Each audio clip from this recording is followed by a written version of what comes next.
Hi everyone. Welcome all for today's session. So I hope you all are doing good today.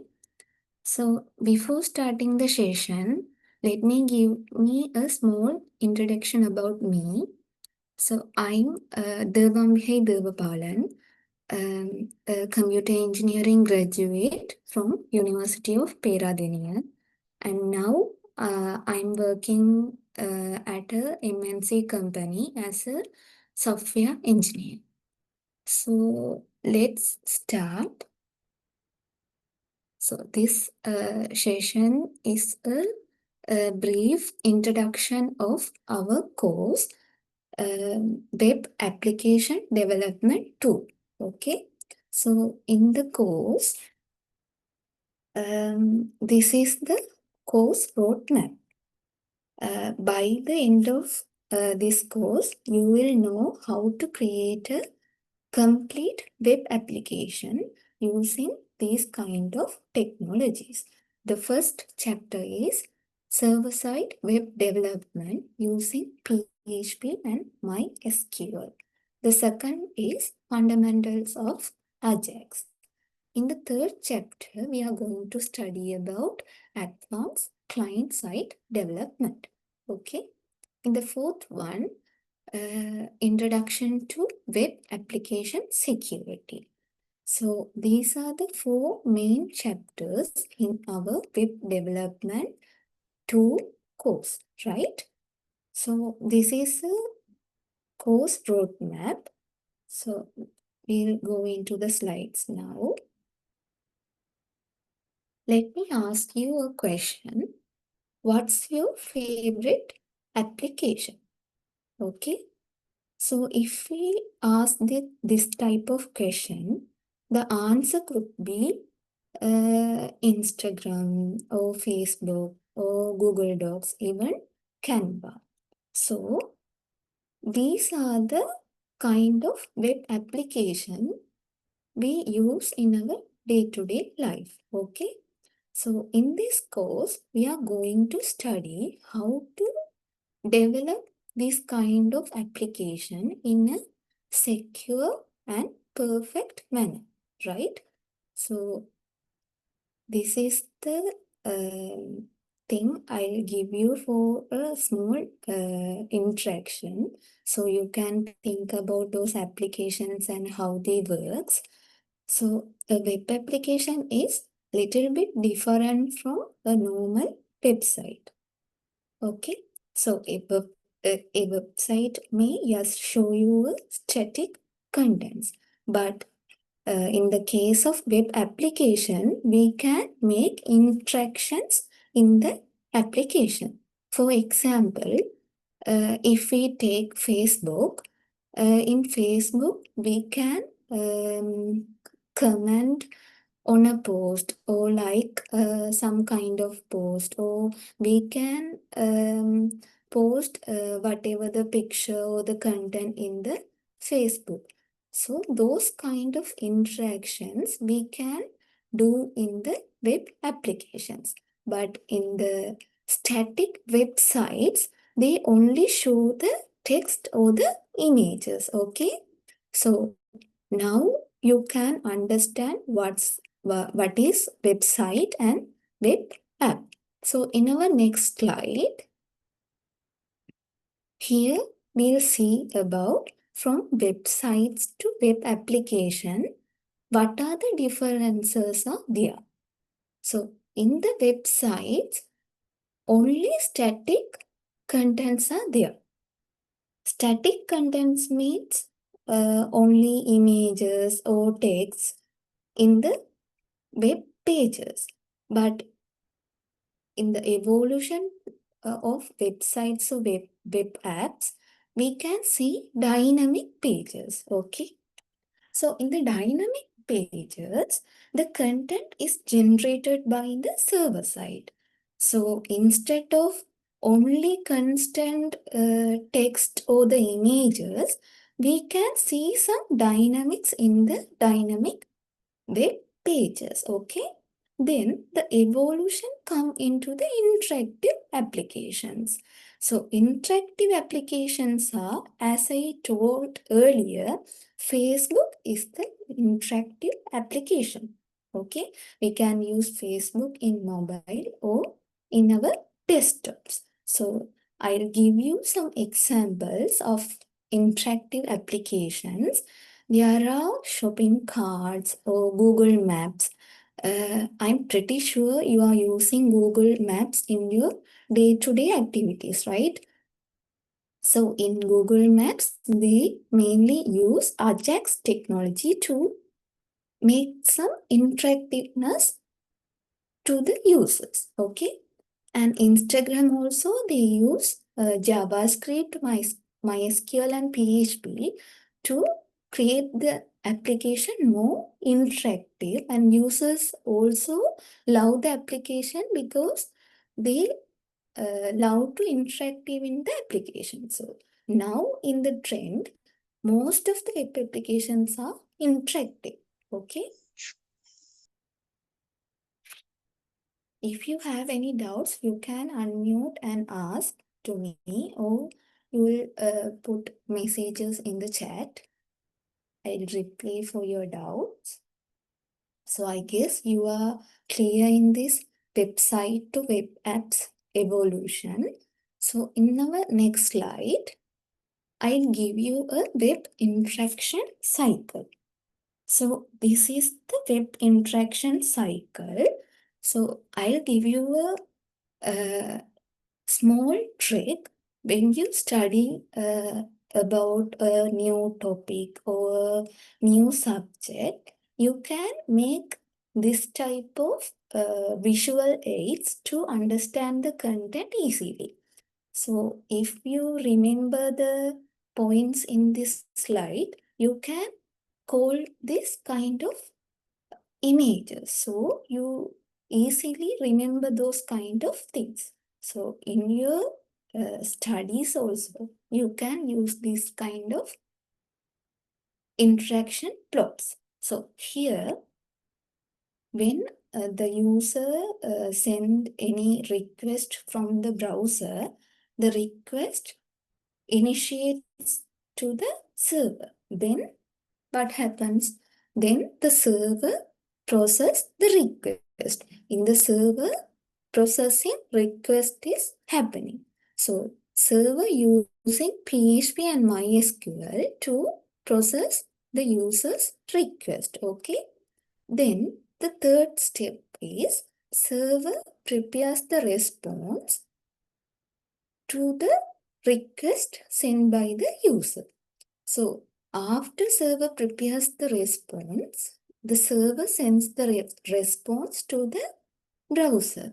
And finally, we can see the output in our browser. So this is a simple web interaction cycle happen inside the browser. Okay. So when the user interact in the web application, how the request processed by the server and server sends the response to the browser. So this is very simple. You can remember this via this image. And the next one is I'll give you a mini demo about PHP execution. So in the course, we mainly study about PHP language in chapter 1. So trying PHP is the important thing, and in your past papers also, most of the questions are in PHP language. In the part 2 or the part 1, they ask most of the question in PHP. So we need to study PHP deeply to answer the question in the exam. So I'll give you a mini demo how PHP runs in W3 School's PHP Write Editor. Okay. So I'll give you the link of this editor in the chat box.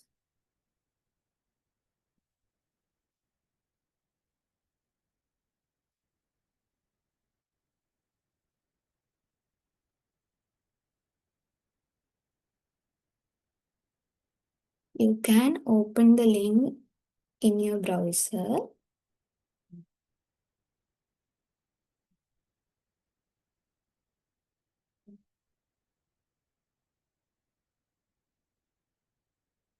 Can you all open the link in your browsers or in your phone also? You can open the link.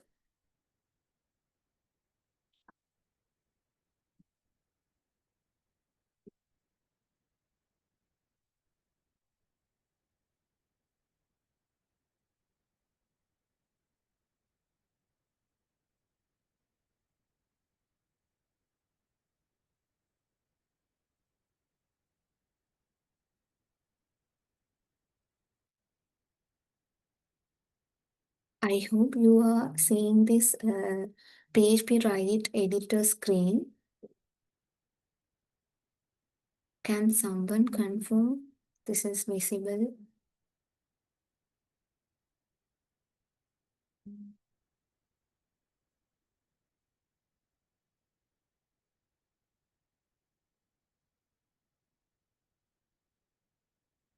Thank you. In this screen, you can see in the left side, there are a set of codes, most likely HTML. In the right side, you would see the output as my first PHP script. Okay. So in the left side code, here,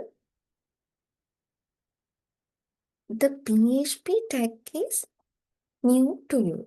So inside the HTML tag, we have a PHP open and close tag. Inside the PHP tag, we have a echo keyword. In PHP, we use echo to print some text in the browser output. Okay. So these kind of syntaxes we will study deeper in the upcoming sessions. But today I want to give a mini demo how this can be done using W3 School's PHP Write editor. Okay. But in the case of creating a web application in your own desktops, you need to install PHP in your desktops using XAMPP. Okay. So now only I'm showing how to run these kind of PHP codes in Write editor. Okay. So in this one, anything inside these PHP tags will be interpreted by the PHP engine.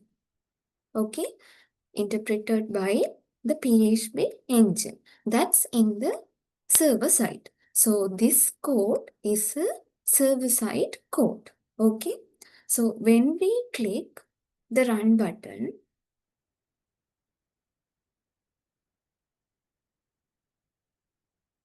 we can see the text inside this double quotation mark.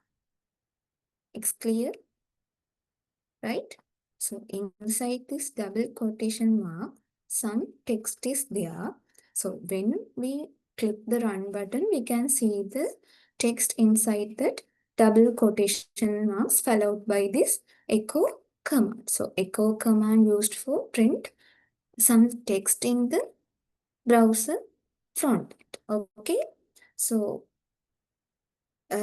here you can see in the right panel that doesn't show the PHP code. This code, it doesn't show. It only shows this text. So that's because PHP runs on the server side of W3 School server. So browser only see the output of this code block, right? So that's why you only see the text. You can give here double or single quotation marks. So let's change. You can do it now or later to test how this works. I'll change this to single quotation mark and change the text to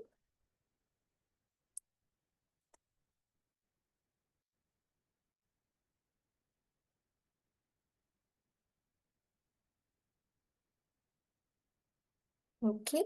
So this shows the text inside this single quotation mark. So we can use single or double quotation mark to print the text in the browser, right?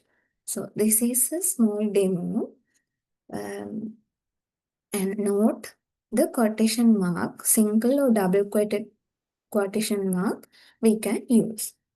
Now, can you all try to change this content inside the quotation mark and try using this run button and show and see the output in the right panel. I'll give you 1 minute, okay?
Right, I hope you all try this one.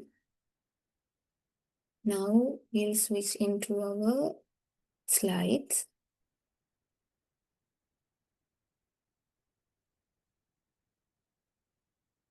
So I want to ask you a question. Was this client side or server side? So I already told this one. This is a server side code because we only see the output in the browser screen. So this is the server side code, right? These are the questions you may face in your exams. That's why I include those kind of questions.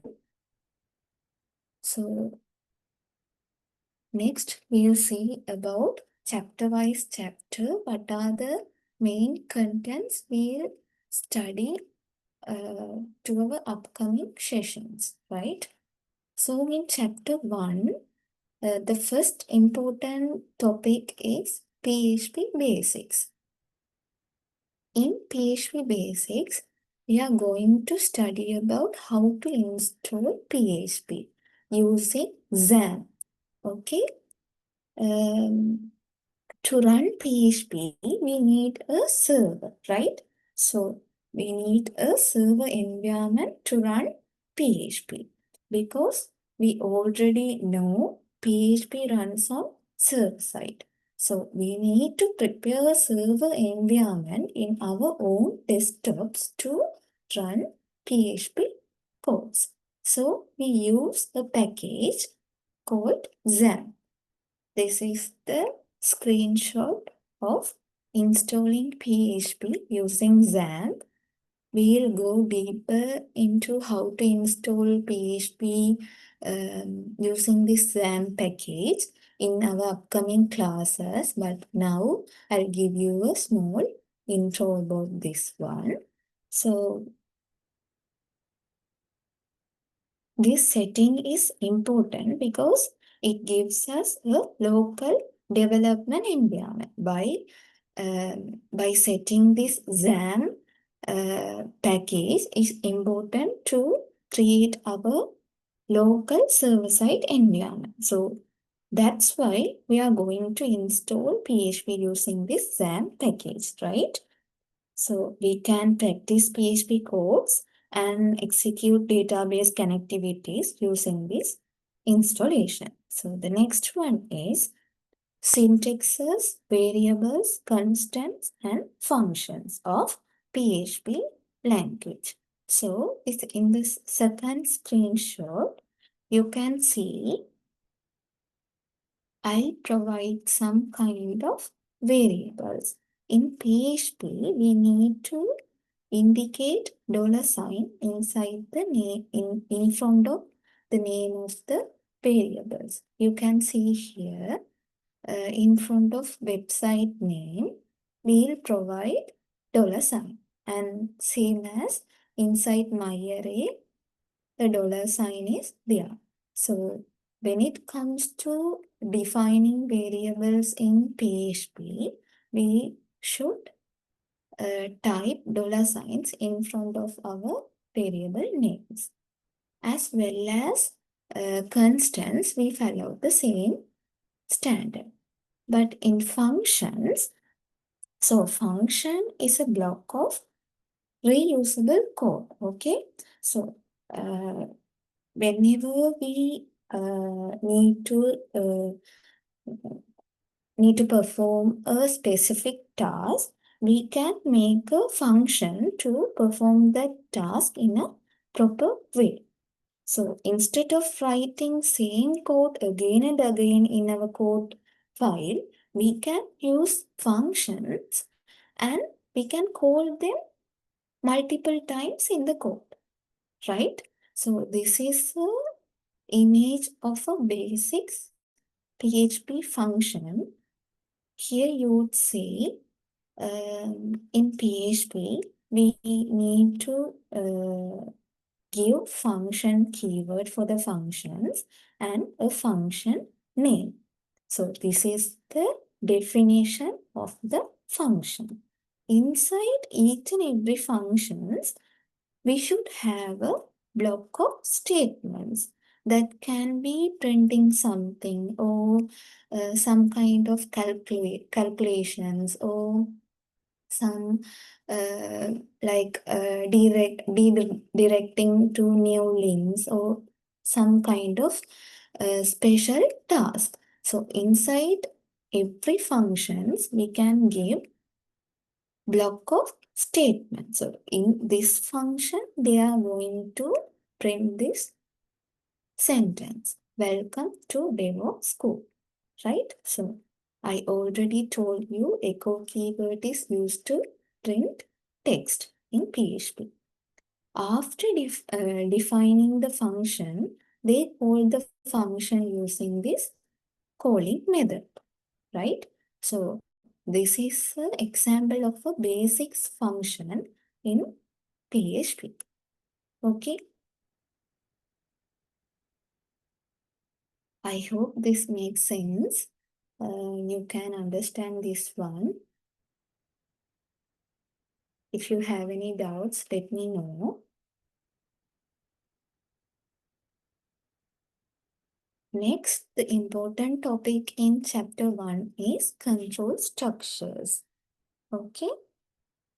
Inside control structure, there are three things we need to consider. One, condition, and the next one is loops, and other one is arrays. Okay. Conditions mean condition let our program make decisions, right? So if I give a real life example, let's say if it rains, we should take a raincoat, else we can wear a cap. So if it rains, that's the condition. So according to that condition, we can perform two type of tasks. If the condition is true, we should take the raincoat. Otherwise, if it false, we should wear the cap. So that's the real life example for the condition. So in PHP also, we need to study about how to make those kind of condition in our code according to our task. So the next one is loops. Loops help us to repeat tasks without writing code the particular code again and again. So let's say if we want to print 1 to 100,000 numbers in the screen. Okay. So like this, we put echo and first print 1, then echo print 2. If we write like that, that takes long time to finish that kind of feature in our application. So for that purposes, we can use loops. So inside the loop, easily we can print 1 to 100,000 numbers. So those kind of repeated tasks, we can use loops, right?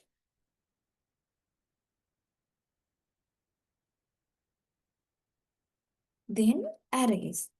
Arrays means here, then arrays. You would see in this image, $ my array equal in the square braces, they provide two text, example and text. Okay, so like this, we can create arrays using PHP. So arrays is uh, like a list, can store multiple values in one variable. You can store numbers or other data types in arrays. The next topic or the sub-content of chapter 1 is forms and validations.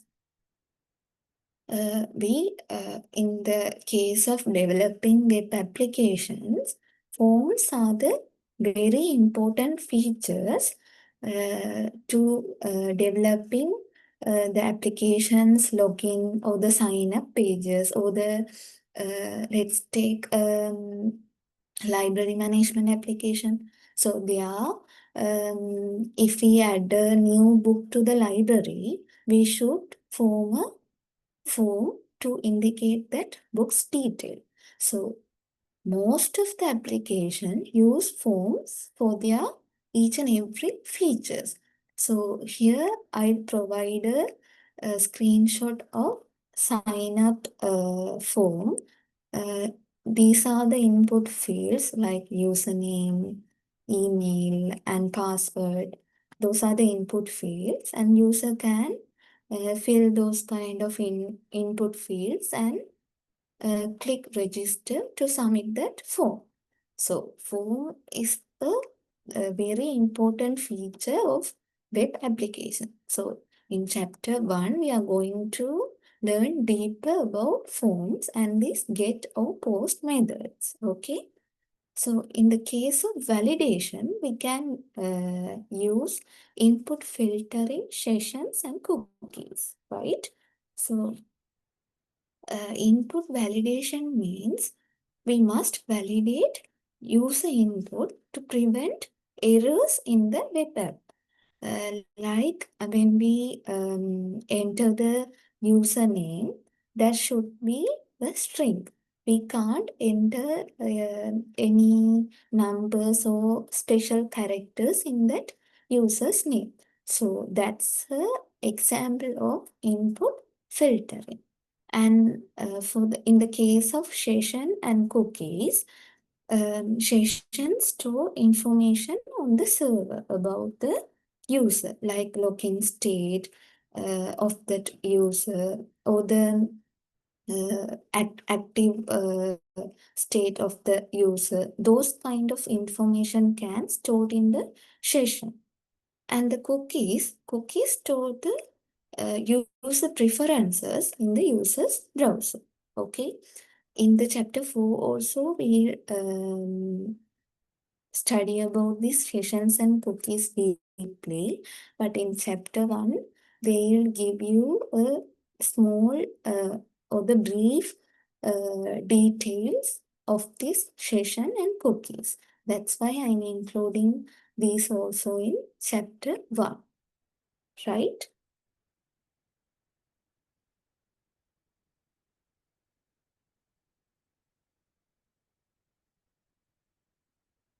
I think you got this idea now. What's the control structures and why we use forms and what are the validation we can perform in our web applications. You can get an idea now for these topics. Now we'll move into the next slide, right?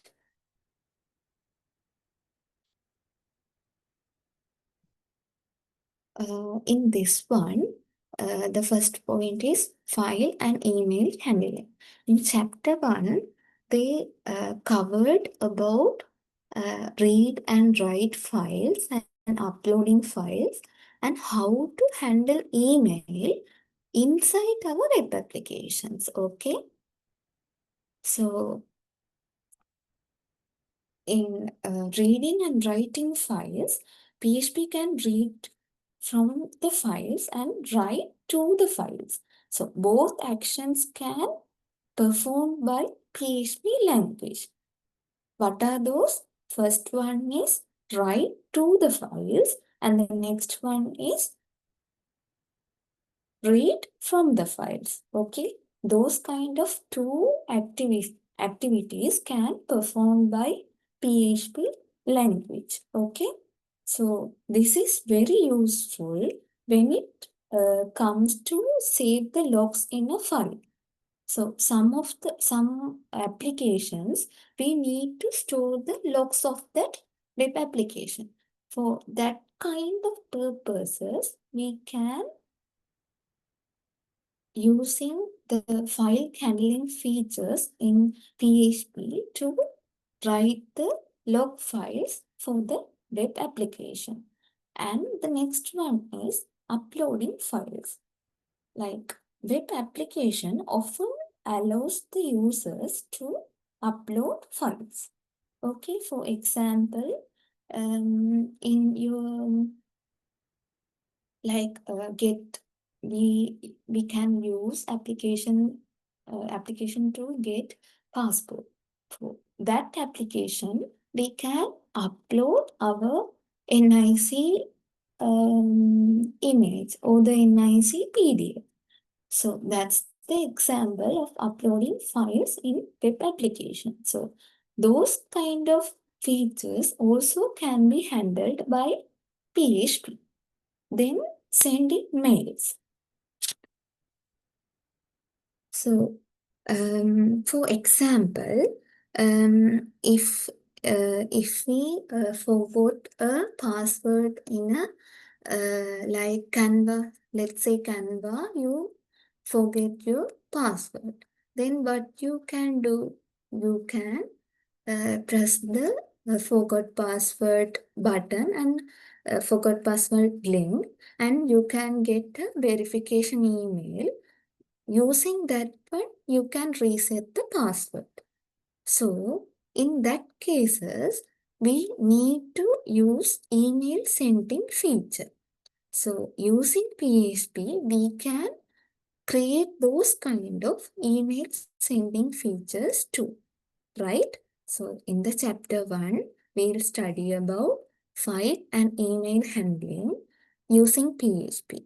So, this is a small interpretation image which shows like when we write PHP code to send email or file, the page should be changed as a change the image or PDF as dynamics. Then it process using PHP and send that uploaded image or PDF or the mail. Okay, so this is a small flow chart how the attachment or the email sent through the PHP using HTML text, right?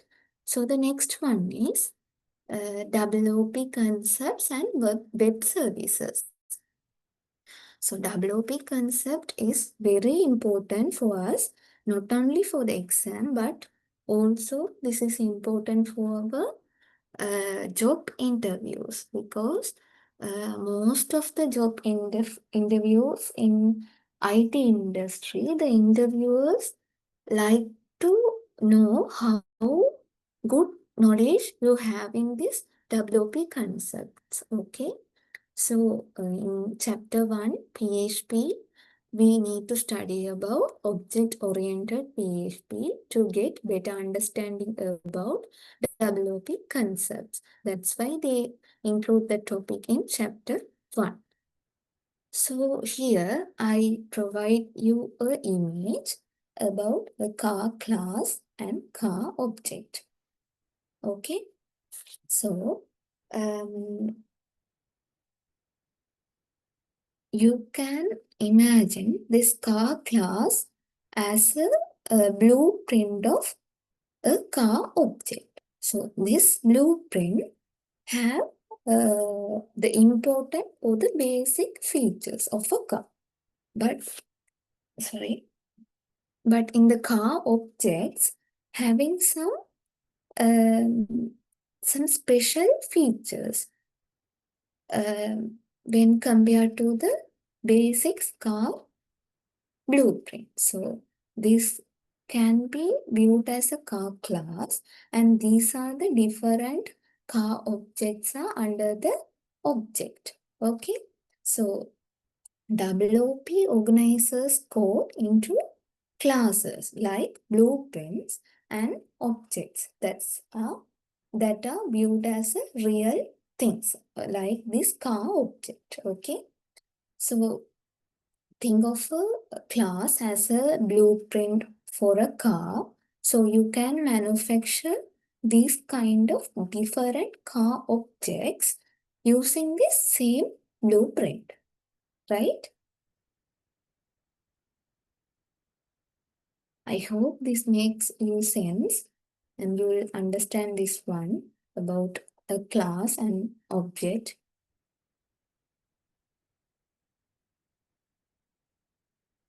So what is the advantage of WOP? The advantage is WOP makes code reusable and a organized manner. So when it comes to create a particular objects, we can create basics classes. Then we use those kind of classes and create various objects from those classes. So that can save our time. Also easy to maintain the code.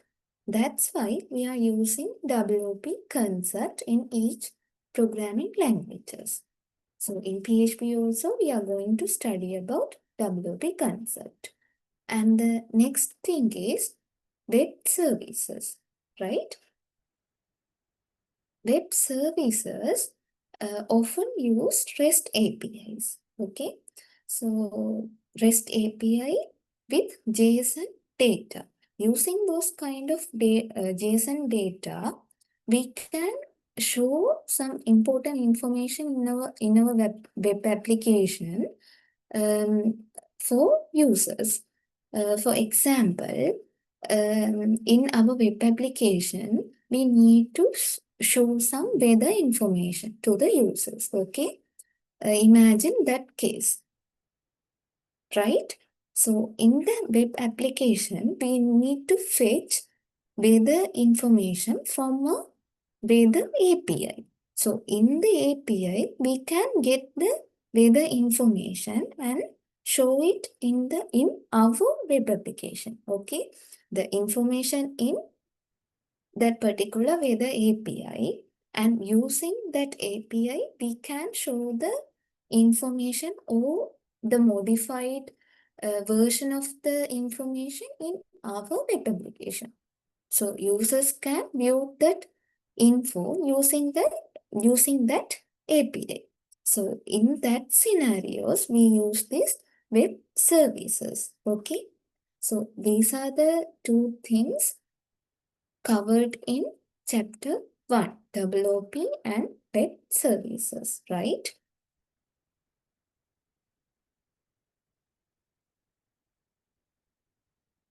Next, we'll go to the next slide.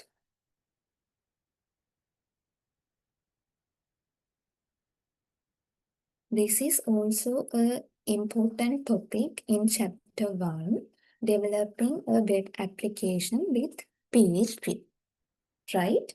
So when it comes to development of a web application with PHP, first step, we need to setting up the MySQL, okay? So we need to use relational databases in our web apps, right? So in that one, we store the information in tables. Like you may know about Excel sheet. In the Excel sheet, the tables or the informations are in the format of rows and columns. Like that, we need to store tables in relational databases. So in XAMPP, I already told about the XAMPP package to install PHP. So in XAMPP, MySQL runs as a service. Okay, that's pre-built or already XAMPP having that MySQL inbuilt service. So we use that using PHP MyAdmin to create databases. So using phpMyAdmin in XAMPP, we can easily create databases. So that's the first step, setting up MySQL. Then the second one is connecting PHP to MySQL.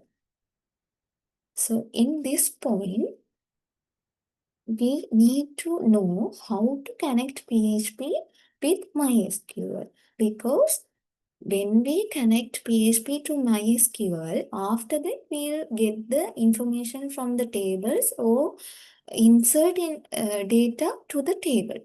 So the connection is the very important thing when it comes to the web application development, right? So in connecting PHP to MySQL, we use PHP's MySQLi connection.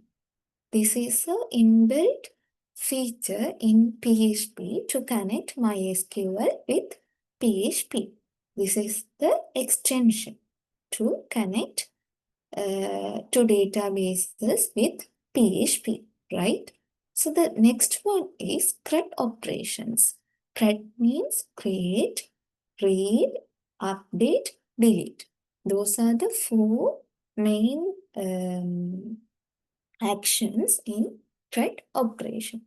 So inside this CRUD operation, we can easily understand this. Let's say in a social media platform like Instagram or Facebook, you can log into the system and you uh, can create some kind of post and post it to the social media platform. That's come under this create CRUD operation, right? Then you can see the others post in your Facebook or Instagram feeds.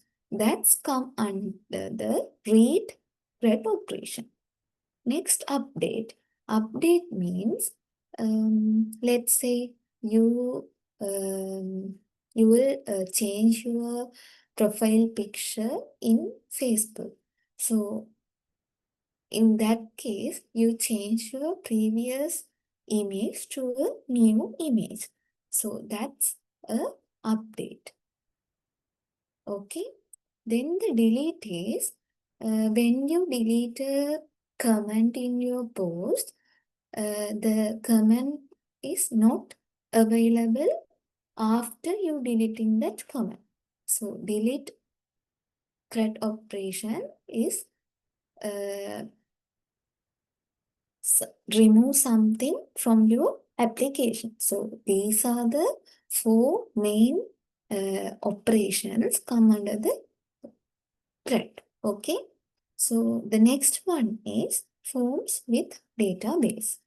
So when it comes to the web development, I already told to you Forms are the main features in each and every web application, because when we use a web application, what we do first, we fill a login form, or we should fill a sign up form. After that only we can use a web app, right? So forms are the main features of each and every application. So forms with databases are covered in chapter 1, web application development with PHP, right? So PHP captures form data and saves that data into MySQL database. So let's say a user fills a form. Then he should click the submit button. Then PHP takes the input from that input field using post method. After that, PHP insert that into MySQL and stored in the database. So that's the uh, procedure happens when a user fills a form, right? So here I provide you a cyclic diagram how the development of web application happens in the browser and inside the server. So when it comes, a browser request comes, then the web server processing that particular request, okay? After that, that's in the third step, PHP script execution happens. Like in the server, the PHP script execution happens, okay? After that, the fourth step, database connection established, right? After whatever the request from the user, according those requests, database query happens. Then PHP response come. Then server can deliver that response and browser shows that response to the user. So this is a simple cyclic diagram how the request response happen inside the browser, right? In our next slide, these are the some advanced concepts we'll cover in chapter 1. So these all three are very important for your interviews too.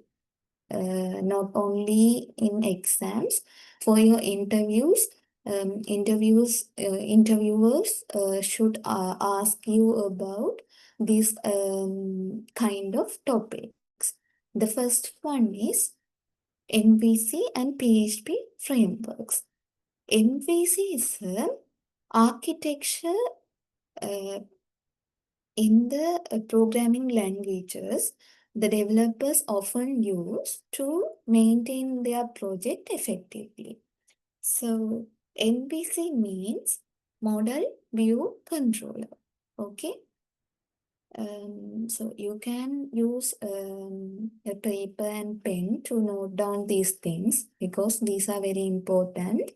Um, I'm going to explain this deeper in the following sessions, but this one I gave you some basic introduction about this. So if you want this kind of information, you can note it using your own notes, right?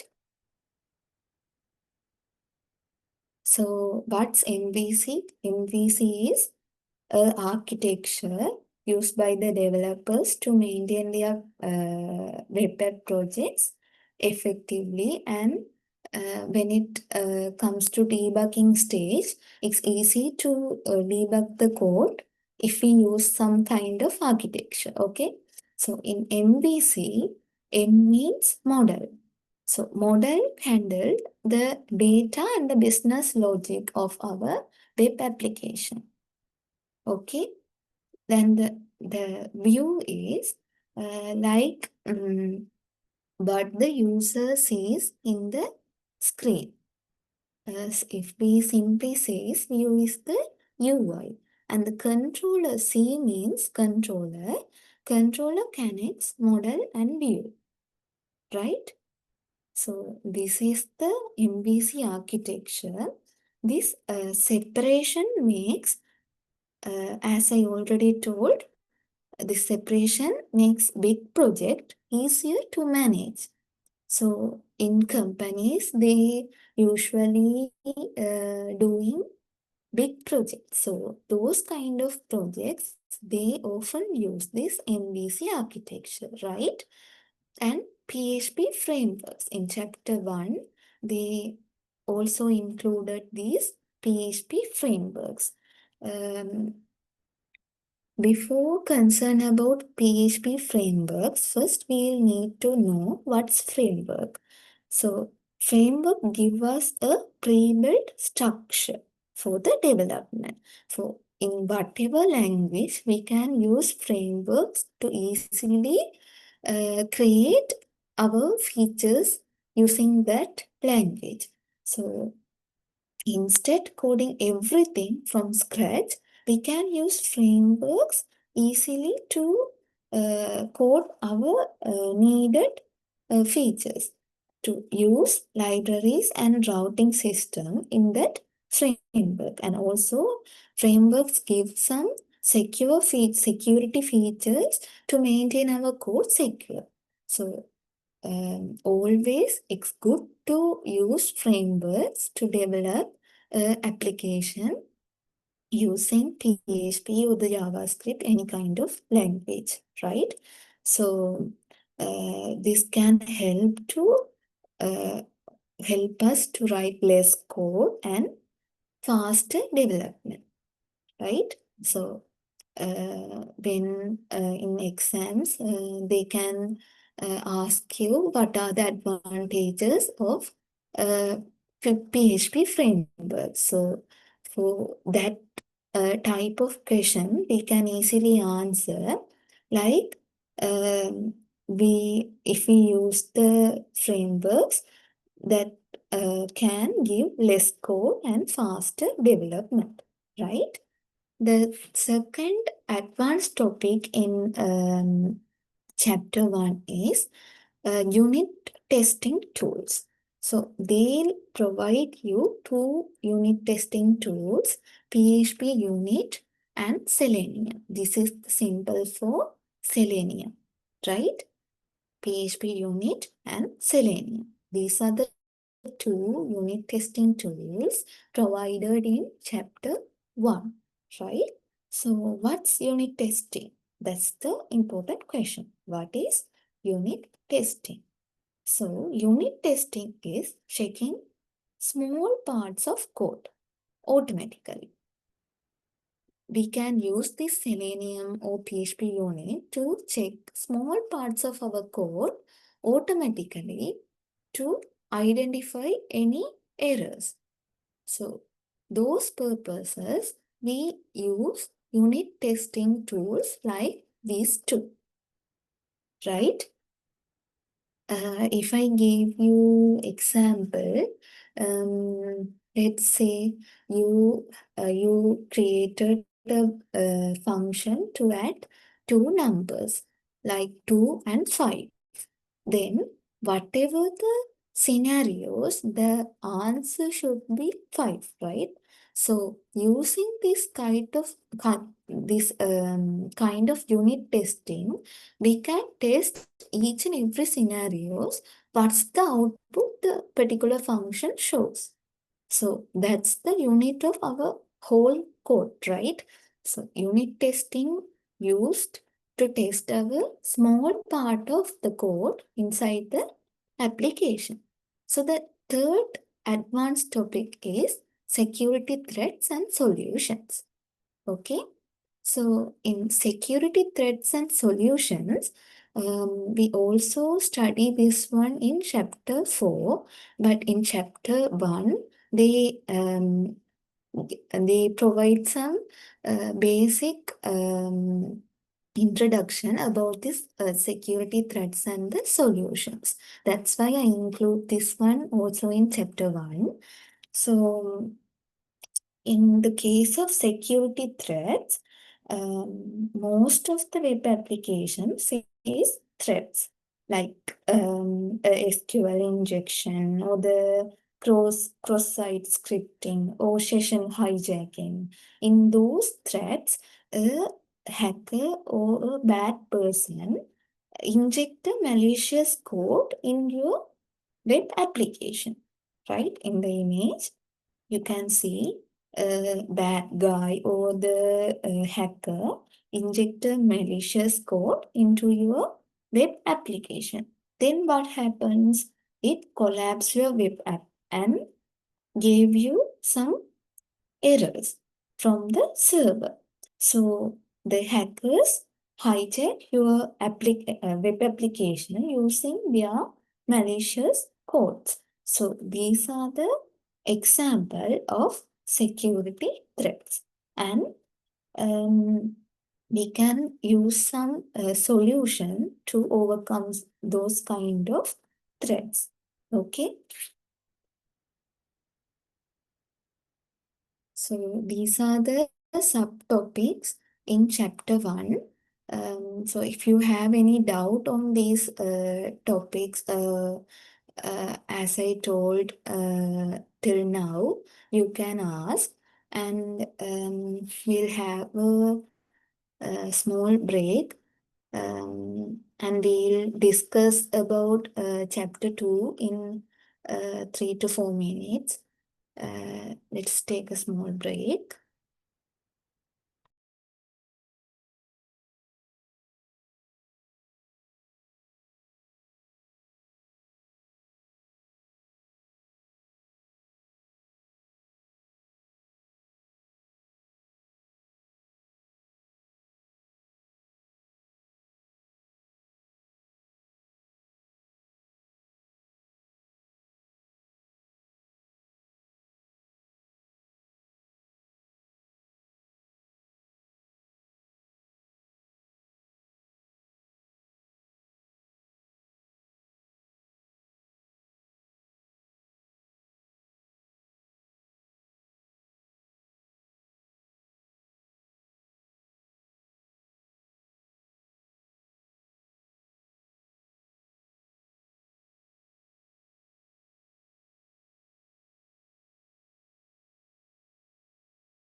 Let's start the content of chapter 2. In chapter 2 also, they'll give a small beginning of the to introduce you to show how the internet evaluate in the past and what is the change happens in the internet as dynamic web pages. So internet in the past that only saved static contents. As I told earlier, static content mean only text and images. For example, if you visit a blog website or a news website, you only see the text and images in that web pages. So that's other that is static content. And in past website, simple request response cycle is there, not the um, interactive one. The third one is dry user experience. In the past, web pages has this dry user experience, means no interactions, only they can see the contents in the page. Okay, so the next one is rise of dynamic web pages. So in dynamic web pages, um, I'll give you some examples that introduce shopping carts and social media platforms and also search engines. In social media platforms, you can have some interactions, and in the online shopping cart websites also, you can add products in the cart and buy those products. So those kind of interaction is there in dynamic web pages. So the technology used for that is PHP, MySQL, JavaScript, and for the styling, CSS used. Okay, so the features of this dynamic web pages are interactiveness and personalized experience. So personalized experience mean mm, if you use YouTube, in the YouTube you can view some of your favorite videos. Then if you open YouTube in next day or the following days, you can see the videos related to the videos but you post in your previous feed. So those are the things are the personalized experience. The application show the content what you can like in that web application. So that is personalized experience. So in web dynamic websites, we can interactive with them instead of seeing only static content. Okay. So the next one is Ajax technology. So in the case of dynamic web applications, Ajax comes uh, or performs a important role. Okay, so um, when it comes to Ajax technology, Ajax stands for asynchronous JavaScript and XML. Not bother about this big name, but the key idea is it allows the web application update without reloading the whole page. So in the static web pages, we need to press the reload button to get the recent update. But when we use this Ajax, the updates should be automatically happen, right?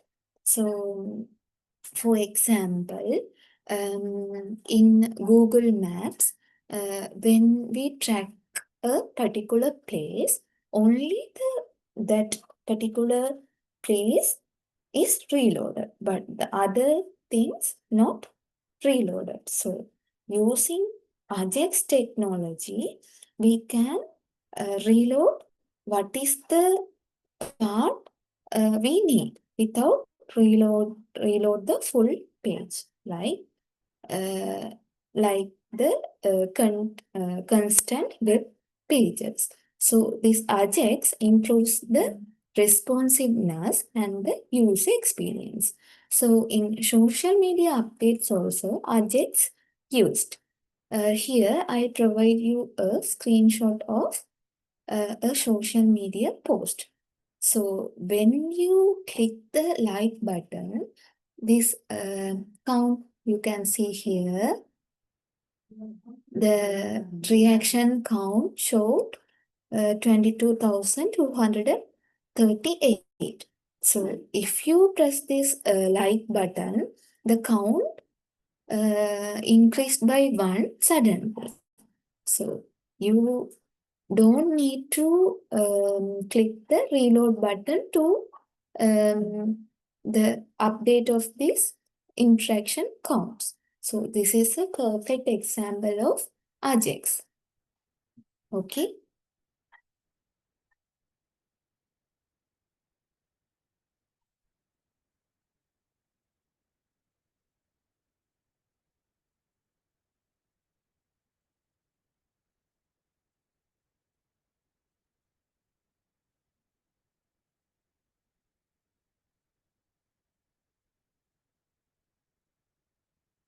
So I believe you can now understand about the Ajax technology. And the next one, I'll provide you a Ajax workflow.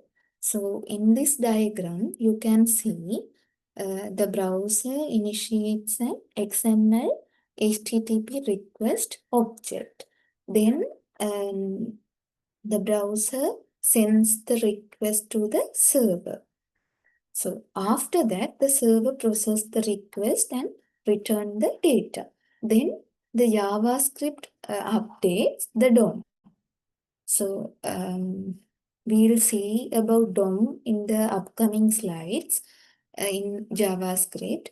But here I'll give you a small workflow diagram to indicate how the Ajax workflow happens in the browser, right? So using this XML HTTP request and perform the request in the server side, then using JavaScript DOM, we can see the that small part of update in the page instead of whole reload. Okay.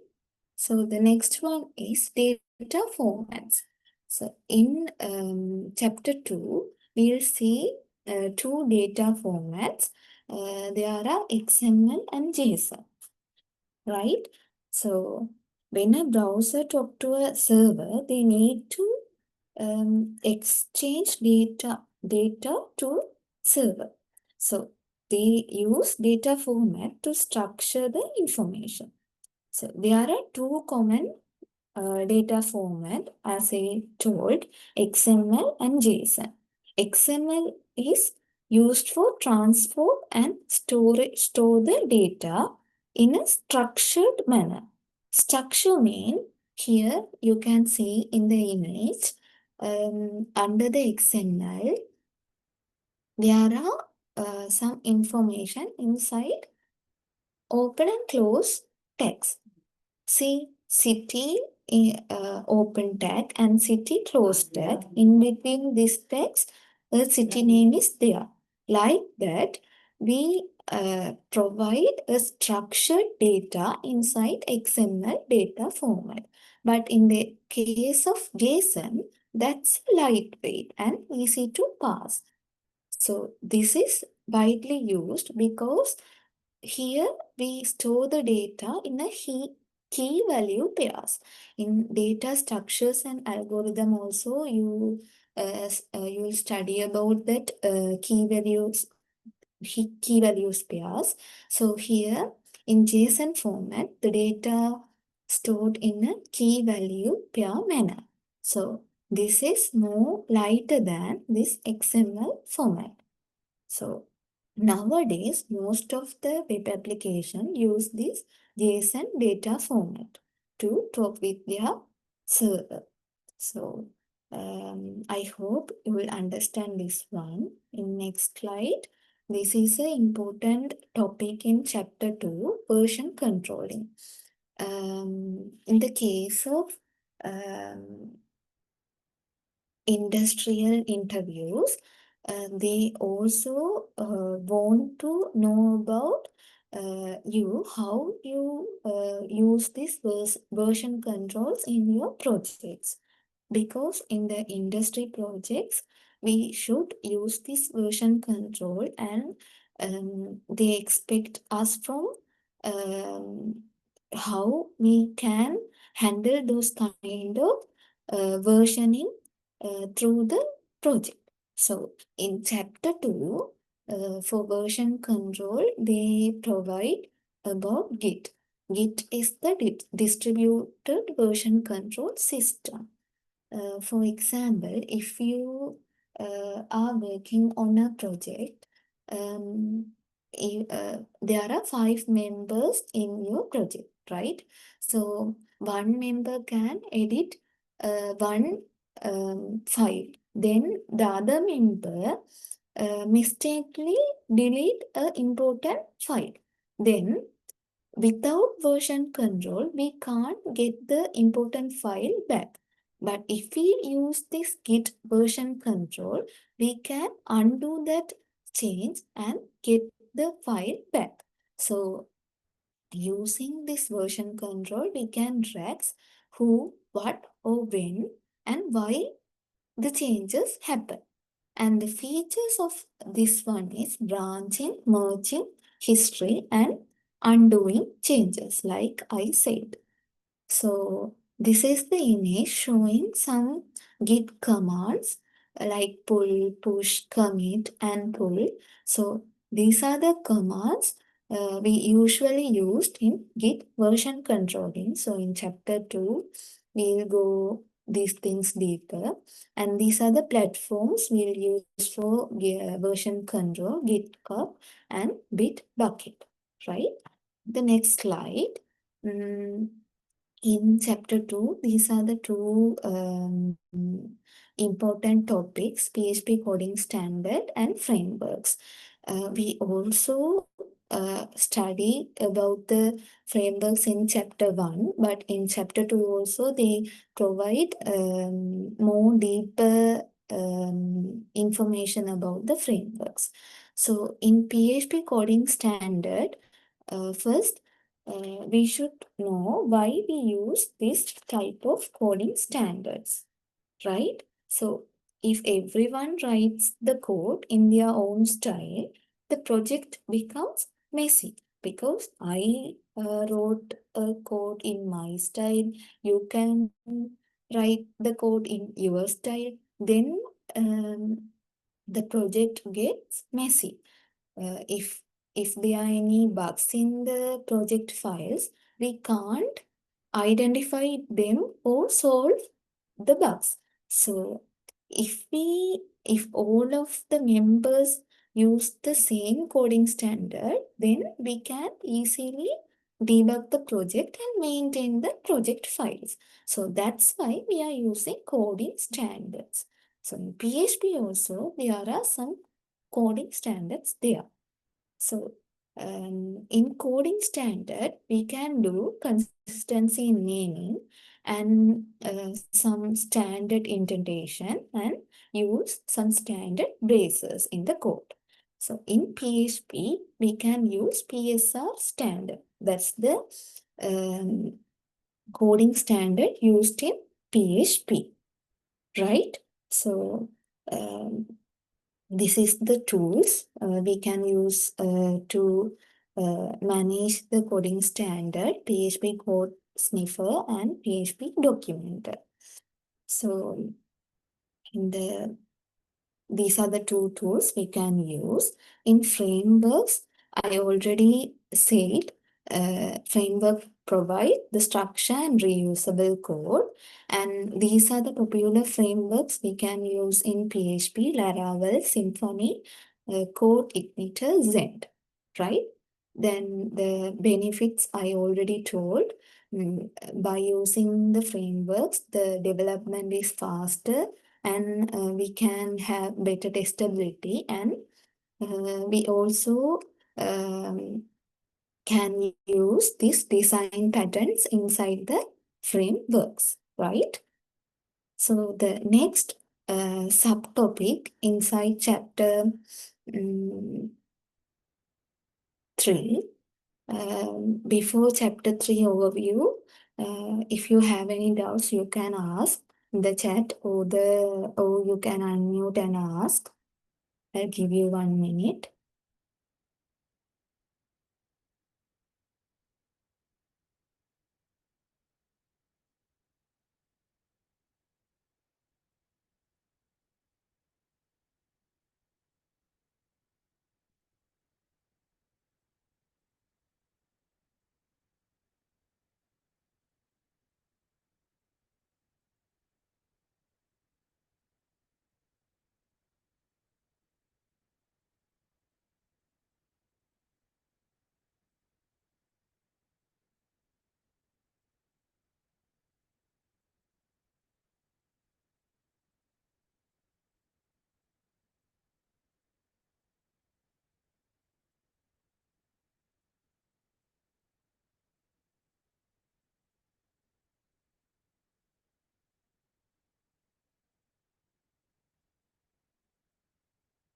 Okay, I hope you are following me. In chapter 3 overviews, the main or the subtopics in chapter 3 is, the first one is JavaScript basics. So uh, with JavaScript, we can make dynamic web apps. Okay, the importance of JavaScript is we can make dynamic web apps or the dynamic front end. So inside JavaScript basics, we would learn these variables, data types, and arrays. Variables means like PHP, but here in JavaScript we use let keyword to define variables. And arrays also we use let keyword. And the operators, conditionals, and loops are other important thing in JavaScript. Operators means um, plus or minus, division mark, or equal signs. Those are the operators. And conditionals, I already said in PHP, we have the if conditions to perform the task if the condition is true. Otherwise, we will perform another task for the output of these conditionals. And the loops. Loops also like in PHP, but the syntax is different from PHP to JavaScript. So the concept is same, but the syntax is different for PHP and JavaScript, right? So functions also in JavaScript. Functions we use for reusability and the maintainability. This is a example of a function flowchart.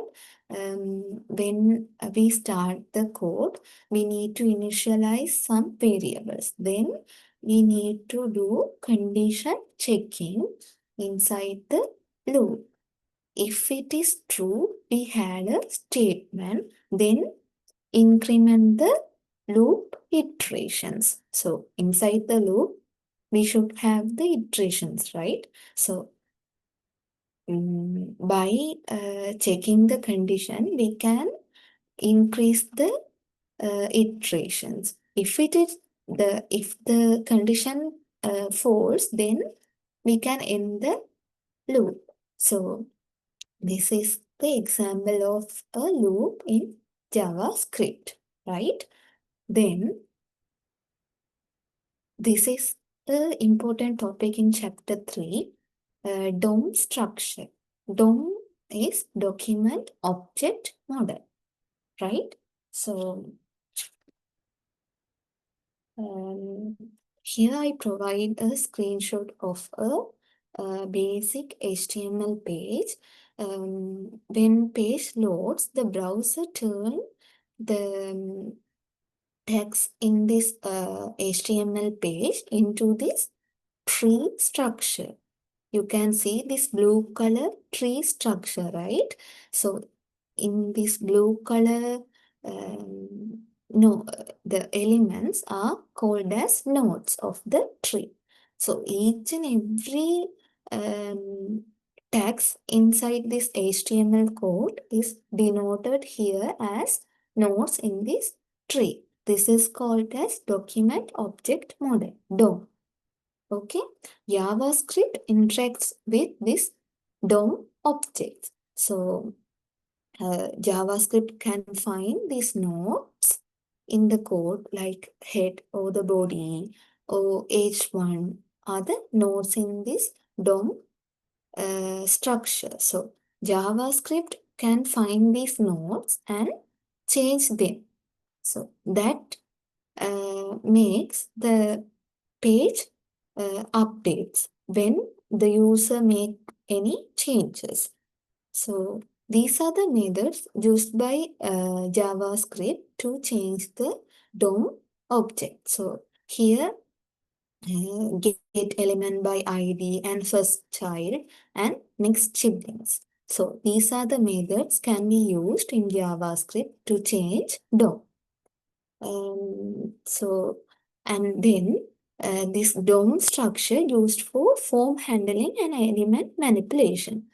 In form handling also, we can use this DOM structure because we give the form elements inside the form tag. So using that form node, we can change that element. So in form handling also, we need to use DOM object, right? The next one is Ajax workflow for combining those JavaScript, DOM, and the JSON format, also server-side scripting. So this is the flow of Ajax, including all these technologies, right? So JavaScript initiates the communication with server using HTTP. Then the web server runs PHP program. The server executes the PHP program. After that, PHP sends data in XML format or it can use JSON format. Then the fourth step, JavaScript use the CSS styling and positioning to indicate the data in the front end. And the final step is JavaScript updates the web page with the received data from the JSON element, right? So this is a simple workflow of Ajax by combining JavaScript, DOM, and XML or the JSON format plus server-side scripting. So this is also covered in chapter 3 in our next sessions. So next important thing is XML HTTP request object, right? So in this XML HTTP request object is the main objects used in Ajax. So in the object, we'll see what are the common properties and methods used in Ajax format. So common properties means we can use some common properties, for example, ready state, status, etc. And for the common method, we can use some common method, for example, open, send, or set request. So inside this XML request object, we will study about methods and properties according to the object. The next one is Ajax help us to solve the page reloading problem. So that gives us smoother UX. UX means user experience. If we use Ajax in our web application, then users experience a smoother UI elements and changes. So that's the advantage of using Ajax. This one is in chapter 3, we'll look into client-side validation. Client-side validations, we need to validate the inputs like username, password, email. In this image, you can see in username, they provide a username must be at least 3 characters long as a validation. And in after the email input field, they indicate the email format. So these are the examples of input validation and use regular expression for rules. So in client-side validation, we can use some rules to express the regular features. So the next one is why we need this client-side validation to prevent invalid data before reaching it to server. So by doing this client-side validation, we can save our server from risk or the hackers' attacks. So input validations and the user regular expression rules are inside this client-side validation, which can help us to save our server. The next one is in chapter 3, we go deeper into MVC architecture. I already told about what is MVC architecture, and here I'll give you a small image how MVC architecture perform. So view, the user see the UI elements using this view, and model perform the data and business logics, and also controller in between this model and view to connect the view and model to users. So this is a simple diagram for MVC architecture. So in MVC architecture, I already told about some advantages like clear separation of concern and easier to maintain for big projects. But some trade-offs are there. Trade-off means disadvantages, right? So maybe MVC architecture overkill for very simple applications, right? So if it comes to the simple application, maybe MVC architecture complex the app development because we need more files and structures to maintain MVC architecture. So that is the trade-off for the MVC architecture, right? So we can use alternative architectures like MVP and MVVM. MVVM is more flexible than MVC. Okay, so if if we want to develop apps with heavy UI interactions and data bindings, we can use MVVM architecture, right? And when we use this MVP architecture, we can create testable UI logics, right? So these are the alternatives can be used instead of MVC architecture. So the inside the chapter 4, before starting the summary of chapter 4, if you have any doubts, let me know in the chat box or by asking those doubts.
Okay, since you don't have any doubts, we'll start the content of chapter 4. So, chapter 4 is very important because this contains the uh, topics about to create web application security, right? So, the main goal of this secure web applications is to protect our web apps from unauthorized access and data theft. The data theft means someone steal our important personal data or about our um, organization's data without our permission. So that's the um, definition of data theft, right? So, why we use this secure web application is protect application from unauthorized access and data theft. So the next one for secure web application development is session management. So inside session management, let's say when a user logs in, server creates a session ID, right? So the server creates the session ID when a user logs into the system. So this ID tracks user's login state. Okay. So the session ID used for track user's login state. So the ID should be random and unique, and it should expire when the user log out the system or if there any inactivity happens in the user's desktop interaction. So in those kind of situations, the session ID should be expired. So that's the main purpose of session management. Then cookies. Cookies are also a very important feature or makes a important role in security of web application. So in the cookies, we can store session ID or the user preferences in the browser. So these are the important flags we can use to maintain cookies. So if we use the secure flag, this cookie sent only over secure HTTP request. So without secure HTTP request, we can't keep the cookies. And the next important flag is HTTP only. Okay, HTTP only. HTTP only means JavaScript cannot read the cookies inside the browser. So why it is important means the uh, threads of a web application is cross-site scripting. So in the case of cross-site scripting, if we use this HTTP only flag, the JavaScript can't read the cookies. So this is useful for to prevent the application from cross-site scripting. And same-site flags also used for the protection. So these are the three important flags used inside these cookies. And the fourth one is um, we need to build the security in design, development, and deployment phases. More importantly, we need to concern in design phases because in the design phases, we can easily identify the threats for web applications. So After we can consider about development phase. So in the development phase, we should create secure code and input validations to um, save our web application from threats. And the deployment phase, we can use HTTPS method and firewalls to monitor the malicious activities or the threats inside our web applications, right? So in the design, development, and deployment phases, we should integrate the security in web applications. Okay, so this is very important in each and every phases. We must concern about security of the application, right? Then these are the common vulnerabilities and the attacks can be performed by the attackers in the web application. So the first one is um, SQL injection. So in SQL injection, attackers inject malicious queries or the malicious SQL code to read and write or the modify in databases. So in SQL injection, what happens? Hackers do some malicious queries or SQL codes to access or modify the databases. So then they can use our important data and um, our web application in a dangerous stage. So SQL injection is a common vulnerability happen in web application. So the fix is we can use some kind of input validations or the statements. As I already told about you, input validations, when we take input from the users, we can have some rules for input validation. So those kind of activities can prevent SQL injection in our web application. The second one is cross-site scripting, which means XSS. So this is the short form of cross-site scripting.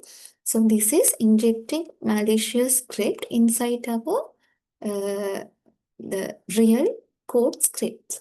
So this is the image, is example. You could see here inside this div tag, they inject this script. This is not ours. This is injecting by the attackers to collapse our application. So this is the example of cross-site scripting. So cross-site scripting is attacker inject scripts into our web application to run in the user browser, right? So we can fix this cross-site scripting using sanitize input method. Sanitize input method is we can have some rules to uh, sanitizing the inputs from the users. So according to the set of rules, we can easily identify what are the malicious script inserted by the hacker. So the fix is sanitizing the input. The third one is broken authentication. Broken authentication means weak login or session handling. So in each and every web application, as I already told, we need a login or sign up page.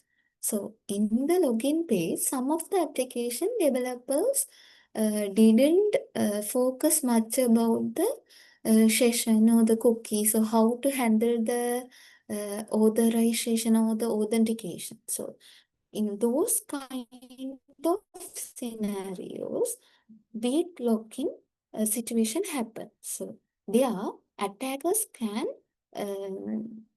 steal the user's information.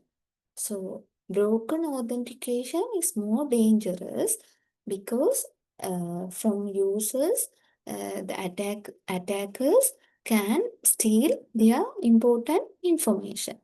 So the fix is using strong passwords or multi-factor authentication authorization can be used to prevent broken authentication, right?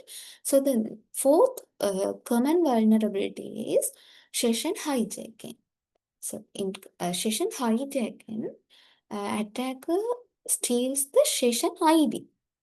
So in this case, um, user session ID uh, was steal by attackers. So the fix is use the secure session methods like HTTP only or the session cookies, secure cookies to prevent the attackers to stealing the session ID.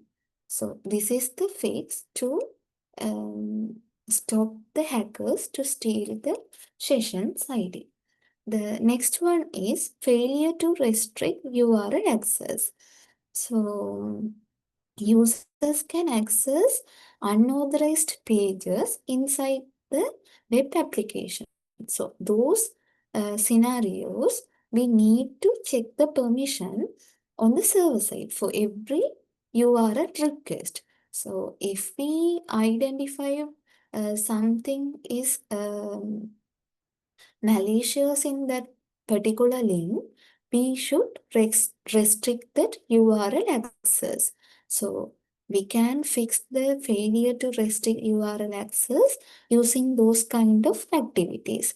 And the last one is unvalidated redirects and forwards. So how to fix those things is avoid opening those redirects, and if the application want to open some redirects, before opening the redirects, we need to validate those URL, right? So that's the fix for the last vulnerability, right? So next slide. The other subtopic is server-side security, okay? So in server-side security, we mainly focus on the protection of server environment where the app runs, right? So in the server environment, environment where the web apps run should be protected by us, because when the server server is attacked by someone else or the attackers, we can't um, get back our web application easily. That's very tough. So these are the three methods we can use to secure our server side. The first one is hardening server and firewalls. Under the hardening server, we can remove unnecessary services or the softwares in the server. And also, we can use strong password and SSH keys for the server. And for the firewalls, the main purpose of firewall is block unwanted traffic in server side. So that only allowed required ports. So use firewalls can give us a secure and effective server-side services, right? So the next one is securing Apache or PHP. So Sussex and Mode security are two methods can be used for securing Apache. So the next one is configure PHP securely. So in PHP, um, we can have this php.ini file. So it is the main configuration file for PHP securation. So when the PHP interpreter starts, it reads this PHP ini file. to know how it should behave. So configure this PHP file securely is a good activity to prevent the server from malicious attacks. So this is the example image how the attackers try to attack the destination server. So here we have this HTTP traffic source. I think you can see this one. HTTPS traffic sources. So if we use these traffic sources, the attackers can't break the web application security. And also we have this web application firewall, right? So this is the second step of secure activity. So the attackers can't attack this destination servers by breaking this firewall or the HTTPS method, right? So this is an example image I provide you to understand how firewall and HTTP secure method prevent attackers to attack destination server, right? So then the last important topic inside chapter 4 is client-side security. As I already told in chapter 3, in client-side security, we can use input validation and error handling method. So in chapter 4 also, they will provide in lecture note how to manage client-side security using this input validation and sanitizing variable methods. So inside input validation, as I already told, we can give some rules to validate the inputs entered by the user. And error handling means we can give some conditions of the rules and um, show some error messages to users if they enter any malicious or the incorrect inputs. And the second method is sanitizing variables. So sanitizing variables helps to protect against the malicious code injection, right? So sanitizing means using some kind of rules, we can clean the input. If the input have some Unicode elements or other uh, malicious elements in the input text or the input field, we can clear those things by using this sanitizing variables. Let me talk about when we use the sanitizer, we can um, get rid of germs in our hands. Like that, sanitizing variables give the clean input of the variables inside the web application. So that's the other client-side security method to create secure web applications. So inside the sanitizing variables, we also can restrict the file upload. So some of the cases, we need to validate the file type or the size of the file when the users send it through the browser. So we need to allow only the allowed file type and the allowed size of the file.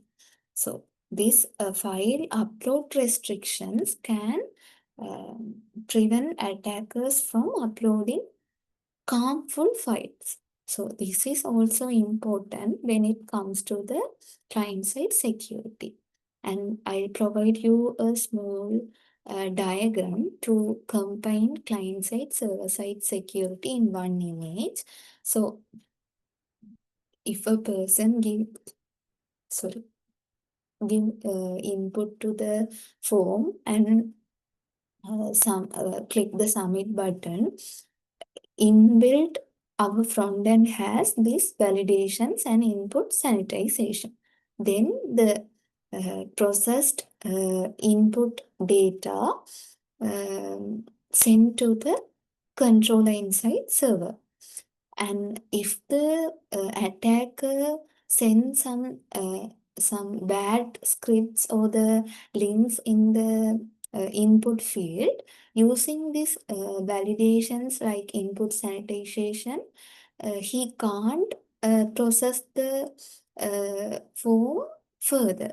The system reject the request of that bad person, right? So this is a summary image of client-side and server-side security comes under web application security. So these are the main topics inside chapter 4. And I have planned to do a small Kahoot play quiz to make you all are interactive. But since today we have only 4 members, so we'll do this quiz in our next sessions. And I also welcome you to provide any feedbacks about today's session. I'll give you 2 minutes to give any feedbacks about the session or whether you understand or what are the things we can improve in the upcoming sessions. So if you have any feedback, you can put in the chat. I'll give you 1 to 2 minutes.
Okay, then we'll end today's session. So thank you everyone to joining this session. This is a free trial session. So these are the small introduction of the web development tool course. So I hope this is useful you to start studying this course. Um, Okay, thank you for joining. We can stop.